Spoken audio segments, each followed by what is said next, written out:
Tamunya emang bener-bener spesial banget. Manusia super sibuk di Surabaya, MC terkenal, jawab-jawabannya di mana-mana. Amin. Gracia Zumarda. Halo. Ini kenal dulu ya, mungkin ada yang nggak kenal Boleh, aku ya boleh. kan? Karena aku nggak seberapa terkenal. Apanya? Coba. Halo, ini panggilannya apa? Channel Pasutri Random. Oh, channel. Oh ya, halo Nggak ada sobat. teman-teman. Sobat dahsyat kali. biar muda banget gitu loh, Enggak, ya kan? Hai. Anggun ya, lemah gemulai. Anggun kok depan kamera, coba ini off the record. Kakinya ini. Itu kalau makan penyetan. Itu kalau makan penyetan. Kalau podcast gini. Oke. Gracia Zumarda. Halo. Apa kabar?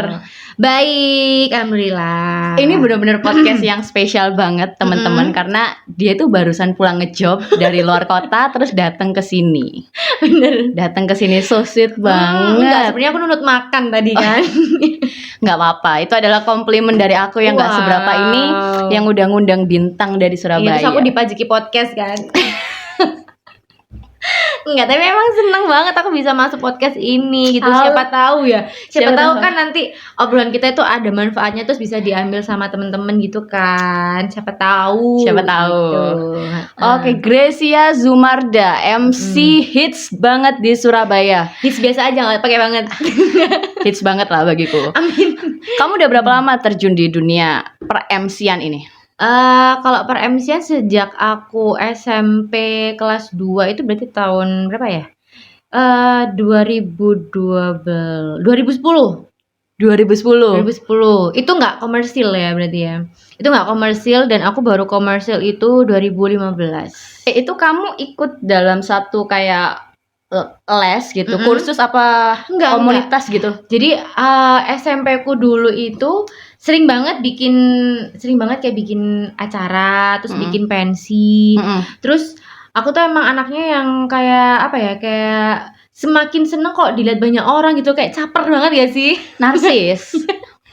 Terus Narsis. banyak omong yang ya banyak banget pokoknya ngomongnya. Maksudnya kan ada kan beberapa teman-teman yang kayak disuruh maju aja kayak udah nervous, udah kayak yang mules, udah kayak yang berkeringat. Nah, aku tuh kayak yang enjoy, aku makin seneng kalau misalnya dilihat banyak orang terus aku kayak bisa apa ya, kalau udah megang mic itu rasanya kayak udah beda, kayak gini tuh kayak ya udah beda banget. Emang beda ya, profesional. Sebenarnya ini aku deg-degan banget sih ngomong Aduh. sama dia ini kayak aduh, beban banget loh ini. Aduh. Pertanyaan yang aku sampein apakah bermutu gitu loh buat Sebenarnya aku nggak ada ini. mutunya kok. Semakin receh aku semakin suka gitu. Oh, berarti yang di sosial media pencitraan. Ya harus gak sih? Kalau nggak pencitraan sekarang kayaknya nggak laku deh. Oh, Iya gitu. kan? Tapi di itu kan waktu itu belum komersil. Belum komersil di 2010 till 2015. Oh, 5 tahun. 5 tahun literally. Bayaran pertama ketika kamu nge-MC itu berapa? Boleh tahu nggak? Boleh. Bayaran pertama aku nge-MC itu 50.000.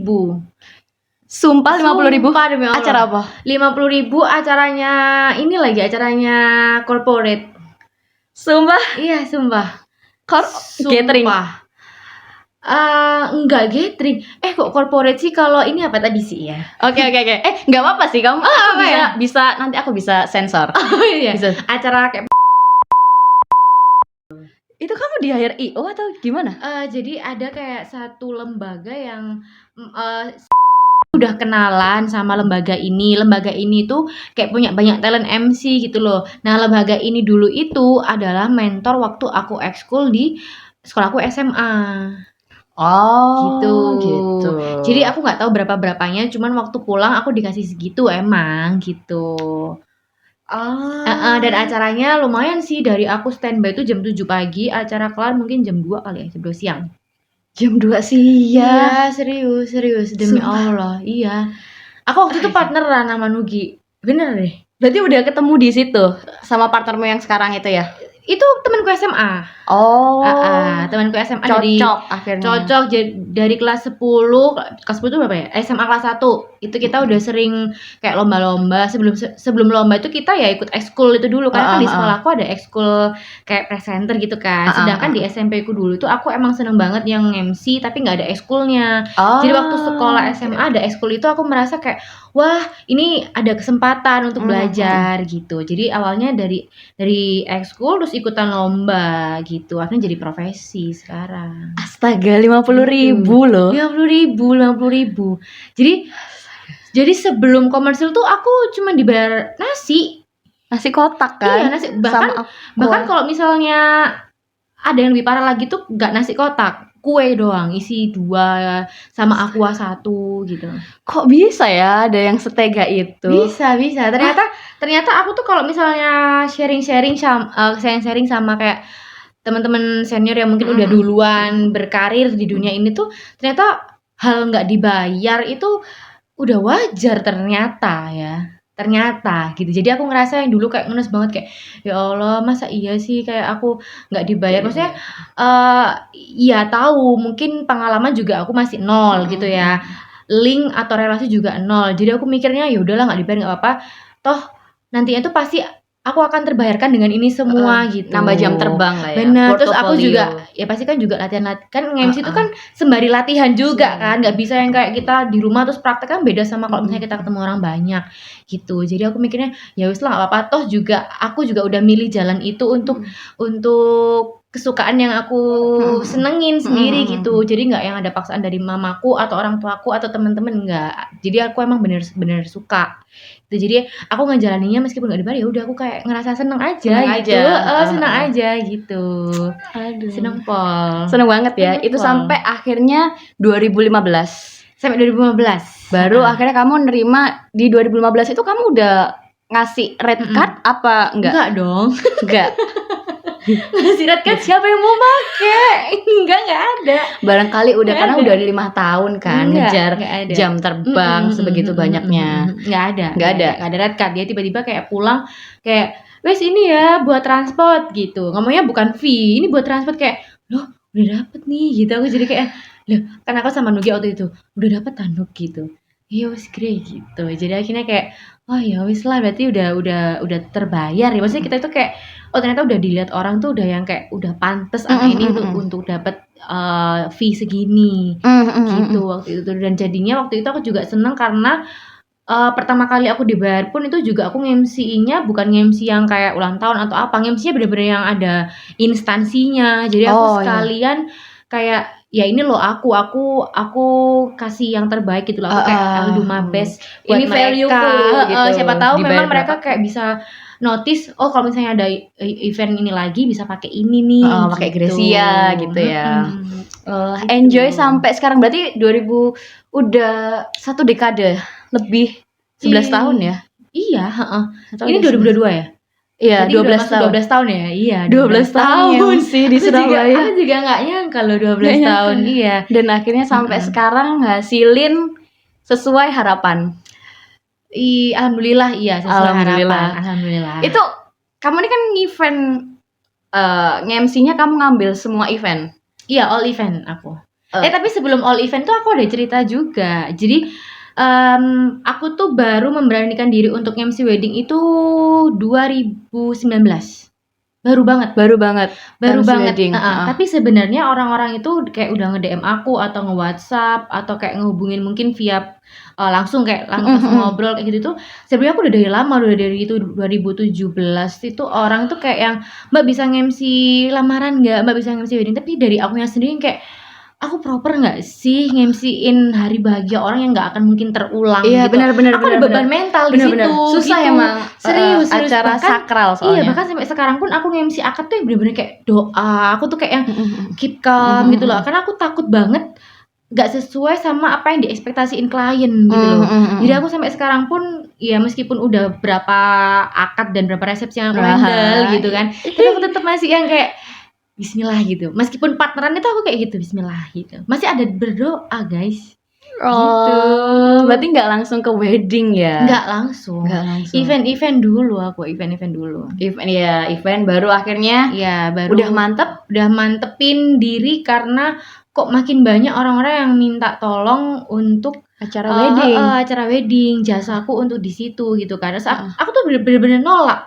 Bener-bener nolak karena tiap orang nanya aku, "Mbak bisa nge-MC wedding?" tuh aku selalu menjawab, "Bisa, Mbak, tapi tandem ya," gitu. Karena aku akan selalu berpikiran aku akan ngajak Nugi. Jadi aku yang masih bergantung gitu loh. Ya meskipun Nugi pun juga masih sama-sama belajar, tapi kan seenggaknya kalau dua orang gini kayak lebih ada temennya nggak sih gitu kan, ketimbang saling sendiri kenal kan, ya kan, timbang sendiri tuh kayak yang ya beban pasti ada di kita sendiri dong gitu.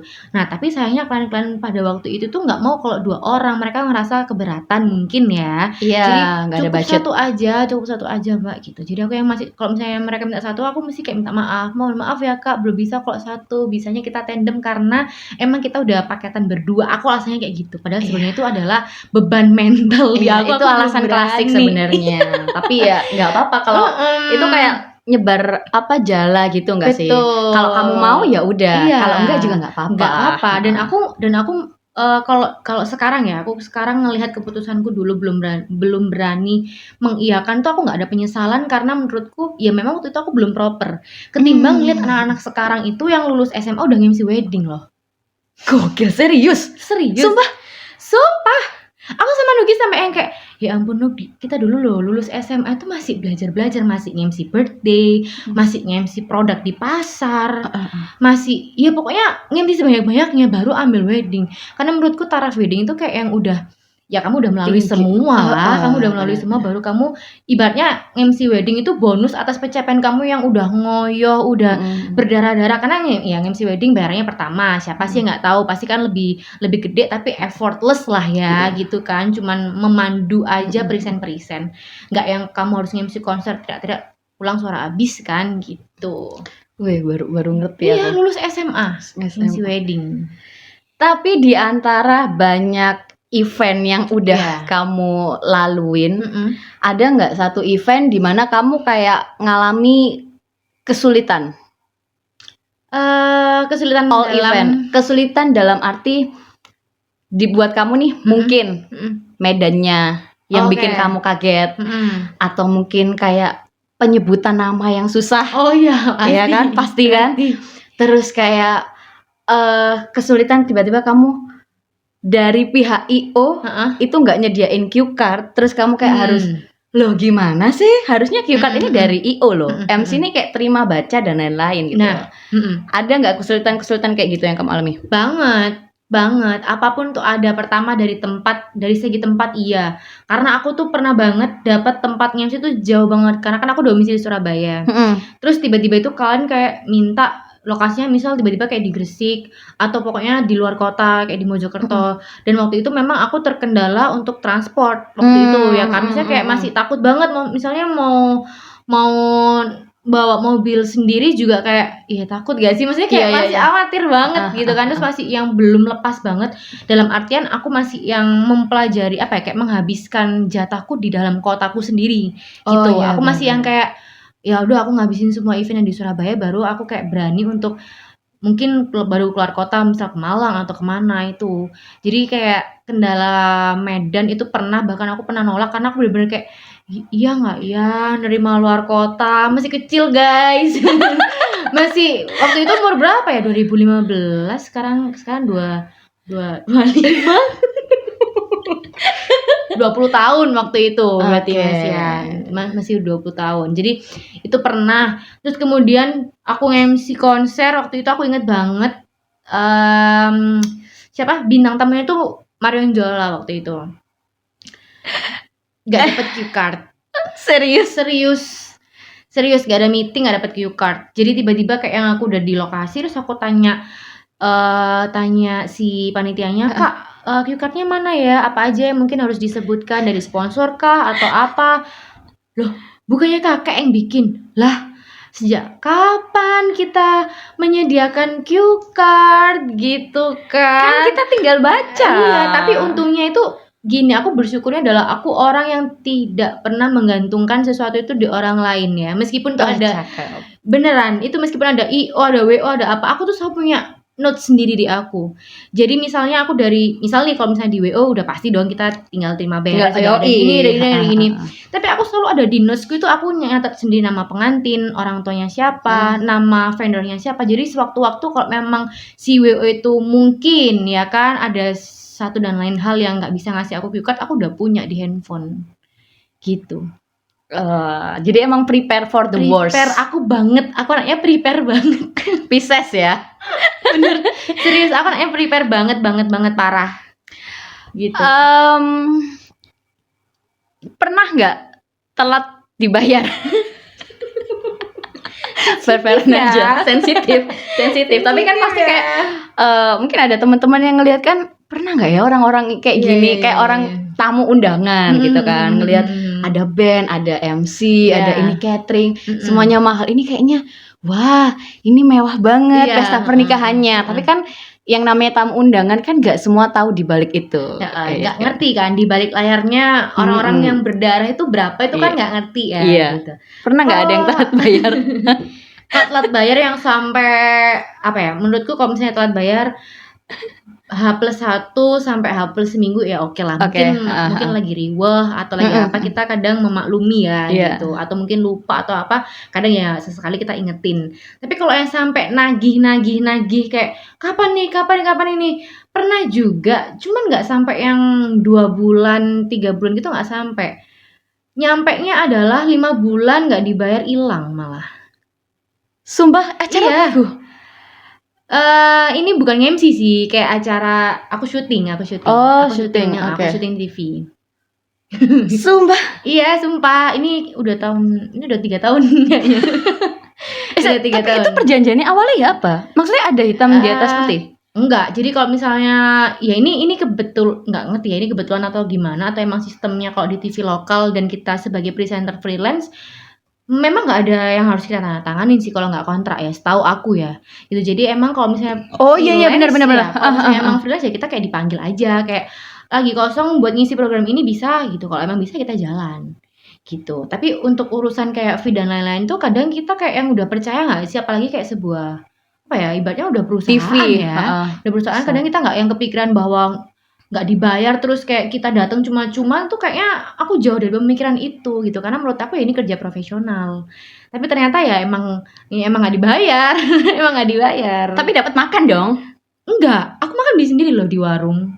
Karena serius, sumpah, waktu itu aku siarannya acara apa ini? Beneran, aku siarannya itu outdoor. Kebetulan aku ditugasin untuk liputan outdoor yang meliput sebuah kayak sentra UKM gitu. Oh, kayaknya aku pernah tahu deh. Ya, jadi sentra. Kayaknya pernah tahu.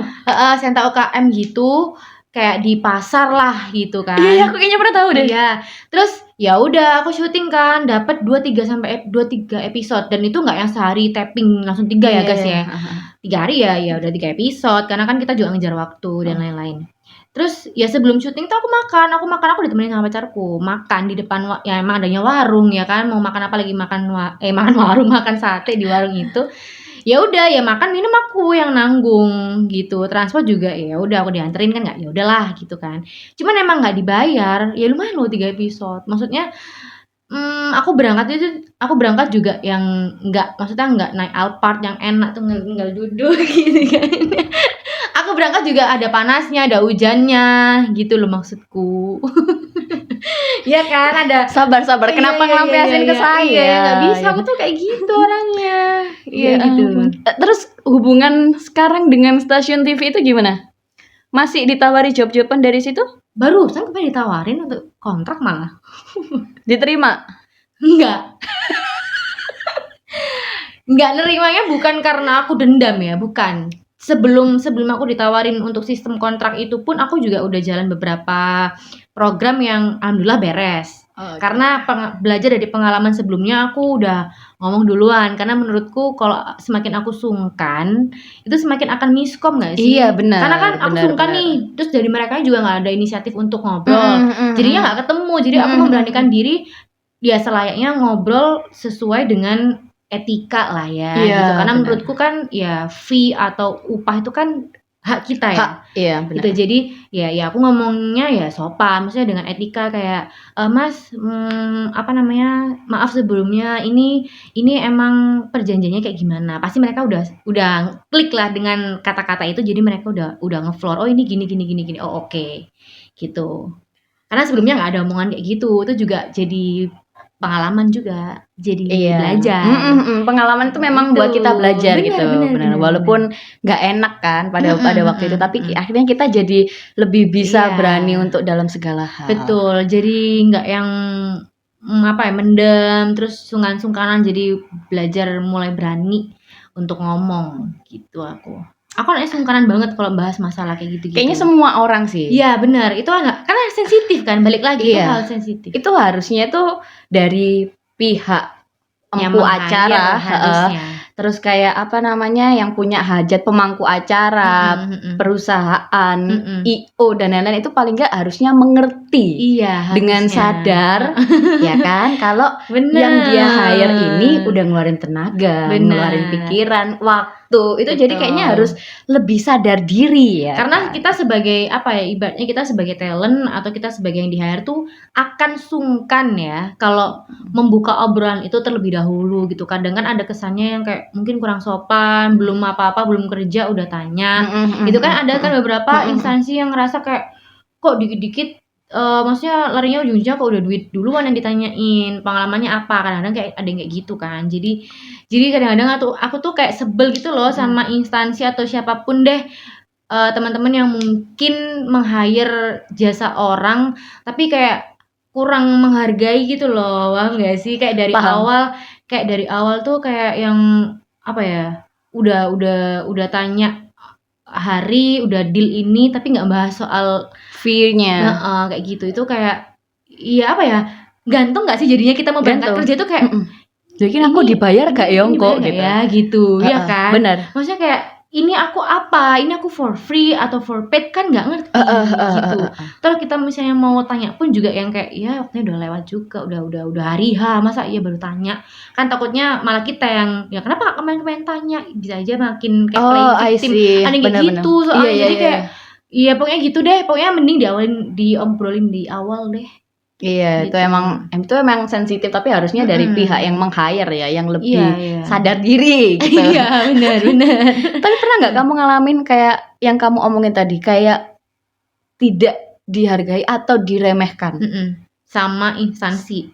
Yang sama instansi atau sama IO, ibaratnya kayak ini yang punya acara nih, dia pakai IO A gitu misalkan. Aku mau MC-nya si Gracia ini gitu kan. Terus IO-nya oke, nganu ke Gracia nih. Terus akhirnya begitu kayak IO ketemu kamu bla bla bla, IO-nya kayak ngerasa ternyata dia nggak gini-gini banget kayak gini. Pernah nggak kayak gitu? Ngerasa di kayak gitu? Atau pernah denger dari orang lain nggak? Kemarin kamu di acara ini tuh ternyata katanya gini-gini gitu. Alhamdulillah nggak pernah sih. Nggak pernah ya. Jadi sejauh ini nggak pernah ada yang kayak gitu, malah kayak alhamdulillahnya kayak IO itu kayak selalu yang kayak senang sama kamu, order gitu loh. Repeat order.